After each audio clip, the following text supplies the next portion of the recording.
नमस्कार। Doctor Veena Kaushik, SPC राजकीय महाविद्यालय अजमेर। आज का मेरा टॉपिक है बलबन और उसकी प्रारंभिक कठिनाइयाँ। हम मध्यकालीन भारतीय इतिहास में हम देखें, गुलाम वंश के सुल्तानों में बलबन का नाम प्रमुख रूप से लिया जाता है। कुतुबुद्दीन ऐबक, फिर उसके बाद इल्तुतमिश, और तीसरा प्रमुख जो सुल्तान था वो बलबन था। इल्तुतमिश के अयोग्य उत्तराधिकारियों के समय बलबन ने धीरे धीरे संपूर्ण राजनीतिक सत्ता पर अधिकार कर लिया और अंत में नासिरुद्दीन महमूद, जो इल्तुतमिश का अंतिम पुत्र था, के बाद वह दिल्ली की गद्दी पर बैठा। बलबन का जन्म एक उच्च तुर्क परिवार में हुआ था। उसे बचपन में ही मंगोलों ने दास बना लिया था। अंत में इल्तुतमिश ने उसे खरीद लिया। उसकी योग्यता और वफादारी से सुल्तान बहुत प्रभावित हुए और उसे अपने 40 तुर्क अमीरों के गुट में सम्मिलित कर लिया। इल्तुतमिश के अयोग्य उत्तराधिकारियों के समय में सुल्तान बनाने और पद से हटाने में उसने प्रमुख भूमिका निभाई। तो बलबन प्रारंभिक अपने जीवन काल में उच्च परिवार से संबंधित था, लेकिन उसको दास के रूप में उसको बेच दिया गया और अंत में इल्तुतमिश ने उसे खरीद लिया और इल्तुतमिश ने उसको योग्य बनाया। लेकिन इल्तुतमिश की मृत्यु के बाद हम देखें तो वो इल्तुतमिश के उत्तराधिकारियों को बनाने और बिगाड़ने में उसने प्रमुख भूमिका अदा की। वो क्योंकि वो 40 तुर्क अमीरों के गुट का एक प्रमुख सदस्य था और उनमें षड्यंत्र करने में उसकी भी प्रमुख भूमिका रही और अंत में वो उन्हीं अमीर गुलामों को पद से हटाकर और अंत में सुल्तान के पद पर जा बैठा। इस प्रकार धीरे धीरे उसने अपनी योग्यता और कूटनीति के बल पर बलबन अपनी साधारण स्थिति से उठकर तुर्की अमीरों में ही न केवल श्रेष्ठ बन गया, बल्कि 1265 में वो सुल्तान के पद पर जा पहुंचा। अब बलबन सुल्तान तो बन गया 1265 में, परंतु जब सुल्तान बनने के बाद भी उसके सामने अनेक महत्वपूर्ण कठिनाइयाँ आईं। यद्यपि बलबन 20 सालों तक प्रधानमंत्री और वास्तविक शासक रहा, परंतु फिर भी सुल्तान बनने पर उसके सामने अनेक कठिनाइयाँ आईं।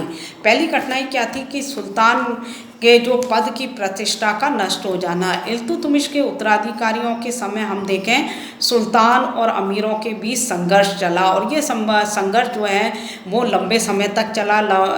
तो ऐसी स्थिति में सुल्तान के जो सम्मान और पद की जो गरिमा थी वो पूर्ण रूप से समाप्त हो गई थी और जनसाधारण में सुल्तान के प्रति डर और सम्मान की भावना नहीं थी और जो अमीर थे वो किसी को भी सुल्तान बना देते थे और यदि वो सुल्तान उनकी इच्छा के अनुसार शासन नहीं करते थे तो ऐसी स्थिति में उनको सुल्तान के पद से हाथ धोना पड़ता था। बलबन के सामने ये कठिनाई थी क्योंकि बलबन ने स्वयं ऐसी परिस्थितियों में ही वो सुल्तान बना था। तो वो ये चाहता था कि उसके सुल्तान बनने के बाद अब अमीर उसी तरह से षड्यंत्र करना प्रारंभ नहीं कर दें, इस कारण से वो अमीरों को दंड देना चाहता था।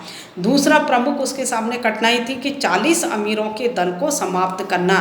जो इल्तुतमिश के द्वारा जो दल बनाया गया था, लगभग 40 उसके सदस्य थे, बलबन भी स्वयं उसका सदस्य था और ये 40 अमीरों के जो दल था उसके अनेक सदस्य राजनीति में दखल देते थे, बलबन के विरुद्ध षड्यंत्र रचकर, और ये बलबन के विरुद्ध है ना खतरनाक साबित हो सकते थे। इसी कारण से बलबन इस 40 अमीर सरदारों के गुट को समाप्त करना चाहता था, जिसके कारण से वो इनके स्थान पर अपने वफादार अमीरों को नियुक्त करे जिसके आधार पर वो शासन चला सके।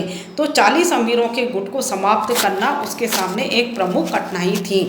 तीसरी जो कठिनाई थी कि राजपूतों की बढ़ती हुई शक्ति।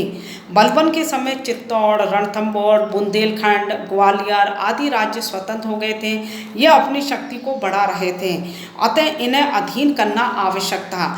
तो राजपूतों की शक्ति कुतुबुद्दीन ऐबक के समय से ही बढ़ती जा रही थी। कुतुबुद्दीन ऐबक ने भी राजपूतों की शक्ति को तोड़ने का कार्य किया, इल्तुतमिश ने भी उसकी शक्ति को तोड़ने का कार्य किया, परंतु राजपूत शक्ति पूर्ण रूप से समाप्त नहीं हुई थी और उन्होंने इल्तुतमिश के अयोग्य उत्तराधिकारियों के समय राजपूतों ने अपनी शक्ति को बढ़ाना प्रारंभ कर दिया था। तो ये लोग चित्तौड़, रणथंभौर, बुंदेलखंड, ग्वालियर आदि राज्यों में ये स्वतंत्र हो गए थे। तो ऐसी स्थिति में इनकी शक्तियाँ बढ़ती जा रही थी और कभी भी ये दिल्ली सल्तनत के लिए खतरा हो सकते थे। तो किस तरह से इन राजपूतों की शक्तियों को तोड़ना और उन्हें अपने अधीन लाना, इनसे वार्षिक कर वसूल करना, ये उसके सामने प्रमुख कठिनाई थी।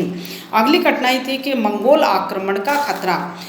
इल्तुतमिश के समय में भी मंगोल आक्रमण का खतरा भारत की उत्तर पश्चिमी सीमा पर उपस्थित हो चुका था। मंगोल निरंतर भारतीय सीमा में प्रवेश करना चाहते थे, भारतीय सीमा पर आक्रमण कर रहे थे और ये मंगोल अंदर तक ना आ जाए, दिल्ली पर ना अधिकार करना कर ले, ये बलबन के सामने एक चुनौती थी। अधिकांश प्रदेशों पर उन्होंने अधिकार कर लिया था। पंजाब तक ये लोग अपना अधिकार कर चुके थे। तो पंजाब से दिल्ली पर अधिकार करना उनके लिए अधिक मुश्किल नहीं था यदि उनको रोका जाए। तो मंगोलों की बढ़ती हुई शक्ति को किस तरह से रोका जाए कि मंगोल एक घुमक्कड़ और खानाबदोश और हम कहें एक बर्बर जाति थी, और ऐसी स्थिति में भारत जैसे जो अभी नवीन तुर्की राज्य स्थापित हुआ उसके लिए एक खतरा थी। तो किस तरह से इस मंगोलों से भारतीय राज्यों की सुरक्षा की जाए, ये उसके सामने एक चुनौती थी। अगला उसके सामने एक चुनौती थी खजाने का खाली होना। प्रांतीय विद्रोह, मंगोल आक्रमणों, प्रांतीय राजाओं द्वारा कर न देना, इल्तुतमिश के अयोग्य उत्तराधिकारियों के कारण राजकोष खाली हो गया था। अतः शासन व्यवस्था के लिए धन की आवश्यकता थी।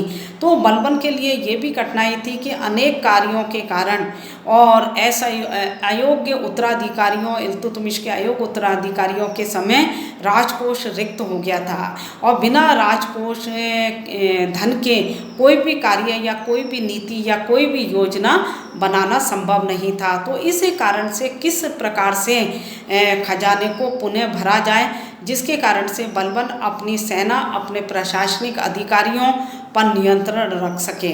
उसके बाद अगली कठिनाई है कि राज्य में अव्यवस्था और लूटमार। मेवात का क्षेत्र जो कि दिल्ली से बहुत नज़दीक लगता हुआ था, कटिहार, दोहाब आदि के प्रदेशों में हिंदुओं ने विद्रोह प्रारंभ कर दिया था और वे दिल्ली तक के राज्य की सीमाओं में अशांति फैला रहे थे। तो इन विद्रोहियों से और इनकी लूटमार से किस तरह से दिल्ली राज्य को बचाया जाए और शांति व्यवस्था स्थापित किया जाए, ये बलबन के सामने एक प्रारंभिक कठिनाई थी। उसके बाद अगला और महत्वपूर्ण कठिनाई थी बंगाल का स्वतंत्र हो जाना। बंगाल जैसा व्यापारिक और समृद्ध प्रांत था, वो दिल्ली सल्तनत से अलग हो गया था और ये समुद्र तट का एक महत्वपूर्ण प्रांत था। अरब सागर से होने वाले सभी व्यापार और जो है वो बंगाल से होते थे। तो ऐसी स्थिति में एक धनी संपन्न राज्य का और एक व्यापारी राज्य का अलग हो जाना दिल्ली सल्तनत के लिए एक बहुत हम कहें एक चुनौतीपूर्ण कार्य था कि किस तरह से बंगाल पर पुनः अधिकार किया जाए। बंगाल पर अधिकार के लिए इल्तुतमिश ने भी बहुत कार्य किए, इसके अलावा कुतुबुद्दीन ऐबक ने भी कार्य किए। तो जो भी दिल्ली सल्तनत के सुल्तान गद्दी पर बैठे, उन्होंने बंगाल पर अपने अधिकार में लेने के लिए कई बार आक्रमण किए और कई बार चेष्टाएं की, कई बार वो सफल भी हुए, लेकिन उनकी मृत्यु के बाद बंगाल पुनः स्वतंत्र हो जाता था।